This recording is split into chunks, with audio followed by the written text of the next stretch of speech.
வணக்கம் நேர்களே. Iran America இடையிலான போர் சம்பந்தமான அப்டேட்ஸ் தொடர்ந்து கொடுத்துட்டு இருக்கோம். அந்த வகையில் இன்னைக்கு ட்ரம்ப் வந்து ஒரு முக்கியமான இதுதான் உங்களுக்கு லாஸ்ட் கெடு அப்படிங்கிற மாதிரி பல தடவை அவர் கெடு கொடுத்துருக்காரு. இப்போ அதில் ஒரு லேட்டஸ்ட் வெர்ஷன் செவ்வாய்க்கிழமை தான் உங்களுக்கு லாஸ்ட் டே, நான் சொல்கிறபடி நீங்கள் நடந்துக்கணும், இல்லை அப்படின்னா மொத்த நகரமே இருளில் இருக்கும், நீங்கள்லாம் வந்து நரகத்தில் வாழ போகிறீங்க அப்படிங்கிற மாதிரி ட்ரம்ப் எச்சரிச்சிருக்காரு. ஏன் இப்படி எச்சரிச்சிருக்காரு அப்படின்னு பார்த்தீங்கன்னா, ஏற்கனவே நம்ம எல்லாருமே பார்த்துருப்போம். இந்த ஈரான் மேலே தாக்குதல் நடத்த போன இடத்துல 2 விமானத்தை சுட்டு வீழ்த்துறாங்க. அதில் 2 பேருமே கீழே விழுந்துறாங்க. விமானத்தில் பயணம் பண்ண ஒரு விமானி, அப்புறம் இன்னொரு எக்ஸ்பர்ட் ஒருத்தர் கீழே விழுந்துறாங்க. இதில் விமானி எப்படியோ தப்பிச்சு அமெரிக்க படைகளால் மீட்கப்படுறாரு. 2வது நபரை ரொம்ப சிரமப்பட்டு 2வது நபர் ஒரு மலை இடுக்கு நடுவில் இருந்து அவரை ரெஸ்கியூ பண்ணியிருக்காங்க. இது அமெரிக்கா நடத்துகிற ரெஸ்கியூ ஆப்ரேஷனில் ரொம்ப முக்கியமான ரெஸ்கியூ ஆப்ரேஷன் அப்படின்னு சொல்லி அமெரிக்க அதிபர் டொனால்ட் ட்ரம்ப் சொல்லியிருக்காரு. இது ஒரு முக்கியமாக பார்க்கப்பட்டாலும் அந்த ஏர்ஃபோர்ஸில் இருக்கிற அந்த முக்கியமான அதிகாரி வந்து ரெஸ்கியூ பண்ணப்பட்ட உடனேயே அமெரிக்க அதிபர், இதுதான் உங்களுக்கு லாஸ்ட் கெடு, ஈரான் நாங்கள் சொல்கிறபடி நீங்கள் கேளுங்க, அப்படி இல்லைன்னா நீங்கள்லாம் நரகத்தில் தான் இருக்க போகிறீங்க. ஒரே நேரத்தில் பாலங்கள், மொத்த பாலங்கள், தரைவழி போக்குவரத்து எல்லாத்தையுமே அடித்து ஒடிச்சிருவோம், தகர்த்துருவோம். அப்புறம் வந்து உங்களோட பவர் சோர்ஸ், அதாவது முக்கியமாக சொல்லப்படுற அந்த மின் உற்பத்தி நிலையங்கள் மேலே வந்து நாங்கள் வந்து தாக்குதல் நடத்த போகிறோம், இதுதான் உங்களுக்கு கடைசி வார்னிங், ரொம்ப உக்கிரமாக இதை நான் பதிவு பண்ணுறேன் அப்படிங்கிற மாதிரி ஒரு சில கெட்ட வார்த்தைகளை பயன்படுத்தியும் அவர் வந்து ட்ரூத் சோஷியல் மீடியாவில் பதிவுகளை போட்டிருக்காரு. இது ஒரு பக்கம் இருக்க, இப்போ இந்த வீடியோ பதிவு பண்ணிக்கிட்டு இருக்குது கொஞ்சம் முன்னாடி வரைக்கும் ஒரு இஸ்ரேலுக்கும் ஈரானுக்கும் இடையில திருப்பி ஒரு சண்டை நடந்திருக்கு. இந்த சண்டையில் ஈரானுடைய உளவுத்துறை அதிகாரி, அவர் பேர் வந்து மஜித் கதேமி அப்படிங்கிற ஒரு உளவுத்துறையோட சீஃப் வந்து கொல்லப்பட்டிருக்கிறதா இஸ்ரேல் கிளைம் பண்ணுறாங்க. ஈரானுடைய இந்த மொத்த ஆப்ரேஷன், அதாவது அந்த கமேனி கொல்லப்பட்டதுக்கு பிறகு அவ்வளோதான், முக்கியமான தலைவர்கள் யாருமே இல்லை அப்படின்னு நினைக்கும் போது ஒவ்வொரு அதிகாரிகளும் அடுத்த சூப்பர்வைஸ் அதிகாரியாக அவங்களே உயர்ந்துக்கிறாங்க. அப்படி இந்த இன்டெலிஜென்ஸ் தலைவராக இருந்த மஜித் கதேமி வந்து இன்னைக்கு கொல்லப்பட்டிருக்காரு அப்படிங்கிற ஒரு தகவலை இஸ்ரேல் சொல்லியிருக்காங்க. இன்னும் ஈரான் இதை அதிகாரப்பூர்வமாக அறிவிக்கலை. இது எப்படி, அந்த கதேமியை எப்படி கொன்னாங்க அப்படிங்கிற டீட்டெயில்ஸ் பார்த்தீங்கன்னா, இஸ்ரேலும் அமெரிக்க படைகளும் சேர்ந்து ஏர் ஸ்ட்ரைக் நடத்தியிருக்காங்க. மேலேருந்து வானத்திலேருந்து குண்டு போட்டு இவர் இந்த கதேமியை கொன்னுட்டாங்க அப்படிங்கிறது தான் புது அப்டேட்டாக இருக்குது. இந்த கதேமி என்ன செய்வார் அப்படின்னு பார்த்தீங்கன்னா, ஏற்கனவே சொல்லியிருந்தா அவர் வந்து இன்டெலிஜென்ஸோடைய முக்கியமான சீஃப் அவர் தான். நாட்டுக்குள்ளார என்ன நடக்குது, இன்டர்னல் சர்வைலன்ஸ் மொத்தம் இவரோட கண்ட்ரோலில் இருக்குது. அதே போல் வெளிநாட்டினர் யாராவது உள்ள அத்துமீறி உள்ளே வராங்களா, அவங்களோட நடவடிக்கைகள்லாம் எப்படி இருக்குது அப்படிங்கிற ரொம்ப அந்த ஈரானுடைய பாதுகாப்பு பிரிவில் இவர் தான் ரொம்ப முக்கியமான நபர் அப்படின்னு சொல்லப்படுது.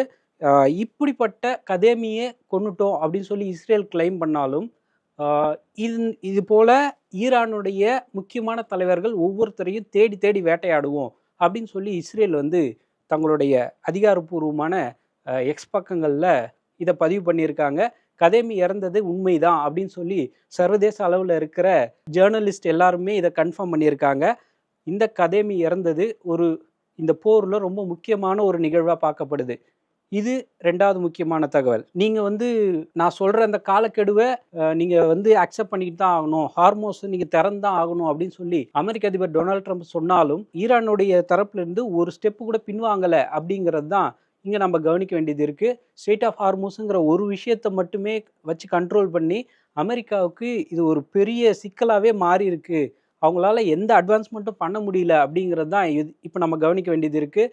ஈரான் அவங்களோட நிலைப்பாட்டில் என்ன சொல்கிறாங்கன்னா, போருக்கு முன்னாடி ஸ்ட்ரெய்ட் ஆஃப் ஹார்மோஸ் எப்படி இருந்துச்சோ அந்த இயல்பு நிலை கண்டிப்பாக திரும்பவே திரும்பாது, எங்களால் எவ்வளோ முடியுமோ அவ்வளோ நாங்கள் டிஃபெண்ட் பண்ணி தான் ஆகும் அப்படின்னு சொல்லி ஈரான் தங்களுடைய நிலைப்பாட்டில் தெளிவாக இருக்காங்க. ஈரான் இப்படி ஒரு தங்களோட நிலைப்பாட்டில் ஸ்ட்ராங்காக இருந்தாலும் அவங்க உங்களுக்கும் அமெரிக்காவுக்கும் ஏதாவது சண்டைனா மற்ற நாடுகள்லாம் பாதிக்கப்படுதே, கொஞ்சம் இதை கன்சிடர் பண்ணுங்க அப்படின்னு சொல்லி ஓமான் அப்படிங்கிற நாடு ஈரான் கிட்ட பேச்சுவார்த்தை நடத்தியிருக்காங்க. கொஞ்சம் திறந்து விடுங்க, இது நட்பு நாடுகளும் பாதிக்கப்படுது அப்படிங்கிறது தான் ஓமான் முன் வச்சிருக்கிற கோரிக்கை. ஆனால் ஈரான் தன்னுடைய நிலைப்பாட்டில் ரொம்ப தெளிவாக இருக்காங்க. போருக்கு முன்னாடி, அமெரிக்க தாக்குதலுக்கு முன்னாடி ஸ்ட்ரெய்ட் ஆஃப் ஹார்மோஸ் எப்படி இருந்துச்சோ திரும்ப வர்றதுக்கான வாய்ப்புகள் இல்லை, இது முழுக்க முழுக்க எங்களோட கண்ட்ரோலில் தான் இருக்கும் அப்படின்னு சொல்லி ஈரான் தங்களுடைய நிலைப்பாட்டில் பயங்கர ஸ்ட்ராங்காக இருக்காங்க அப்படிங்கிறத நம்ம புரிஞ்சுக்க வேண்டியது இருக்குது. இதுக்கு அடுத்தபடியாக நம்ம பார்க்க வேண்டியது என்ன அப்படின்னா, இப்போதைக்கு ஒரு சில நாடுகளில் கச்சா எண்ணெய் இருக்குது, போதுமான அளவுக்கு கச்சா எண்ணெய் இருக்கிற நாடுகளில் பிரச்சனை இல்லை. கச்சா எண்ணெய் இல்லாத ஒரு சில நாடுகள் அவங்க எந்த மாதிரியான பாதிப்புகளை சந்திக்கிறாங்க அப்படிங்கிறது ஒரு பக்கம் பார்த்தாலும், இன்னொரு பக்கம் விமான சேவை கடுமையாக பாதிக்கப்பட்டிருக்கு. இது வந்து எரிபொருள் மட்டும் பிரச்சனை இல்லை, பாதுகாப்பு அம்சங்களும் இங்கே நம்ம கவனிக்க வேண்டியது இருக்குது. இஸ்ரேலுக்கும் இந்தியாவுக்கும் இடையில ஒரு நீண்ட கால தொடர்பு இருக்குது. ஈரானுக்கும் இந்தியாவுக்கும் தொடர்பு இருக்குது. இஸ்ரேலுக்கும் இந்தியாவுக்குமே ஒரு நெருங்கின நட்புறவு இருக்குது. அப்படிங்கிறதுனால இஸ்ரேலில் மட்டும் இந்தியர்கள் ஒரு 40,000 பேருக்கு மேலே அங்கே வசிச்சுட்டு இருக்காங்க. ஸோ இங்கிருந்து போன அண்மையில் ரீசெண்டாக போன அங்கே பிரதமர் கூட இது எங்களுடைய ரொம்ப நெருக்கமான ஒரு கல்ச்சுரல் பாண்ட் உள்ள ஒரு இடம் அப்படின்லாம் சொல்லியிருந்தாங்க. ஆனாலும் இந்த 40,000 பேர் இந்தியாவுக்கு திரும்ப வரவோ இல்லை வேற வழியாவோ இந்தியாவுக்கு வர்றதுக்கு ரொம்ப சிரமத்தை சந்திக்கிறாங்க. இந்த நிலைமையில ஏற்கனவே சொல்லியிருந்தோம் இல்லையா, அந்த ஃப்ளைட்டு இது எவ்வளோ பெரிய பாதிப்பை ஏற்படுத்துது அப்படின்னு. இந்தியாவிலேருந்து இஸ்ரேலுக்கு, அதாவது டெல்லியிலேருந்து நேரடியாக இஸ்ரேலுக்கு ஃப்ளைட்ஸ் இயக்கிட்டு இருந்த இந்த நிலைமையில போர் ஆரம்பிச்சதுலேருந்து இந்த ஃப்ளைட் சர்வீஸ் முழுமையாக கட் ஆயிருக்கு அப்படின்னு சொல்லலாம். இப்போ இந்தியாவிலேருந்து, அதாவது இங்கிருந்து இஸ்ரேல் போகிற அந்த இந்திய விமான நிறுவனங்கள் எல்லாமே பேக் அடித்ததுனால இங்கிருந்து அந்த நாட்டுக்கு போகிறதுக்கு ரொம்ப ஒரு சிரமமான சூழ்நிலை இருக்குது. இந்த ஏர் இந்தியா விமான நிறுவனம் என்ன சொல்லியிருக்காங்க அப்படின்னா, அடுத்த மாதம், அதாவது இப்போ நம்ம ஏப்ரலில் இருக்கோம், மே மாதத்தோட 31ஆம் தேதி வரைக்கும் டெல்லியிலேருந்து இஸ்ரேலுக்கு எந்த விதமான விமான சேவைகளும் இருக்காது அப்படிங்கிறத கிட்டத்தட்ட உறுதி பண்ணியிருக்காங்க. இதனால ஏற்கனவே நம்ம சொல்லியிருந்தா அந்த 40,000 பேருடைய நிலைமை என்ன அப்படிங்கிறது ஒரு பெரிய கேள்விக்குறியாக இருக்குது.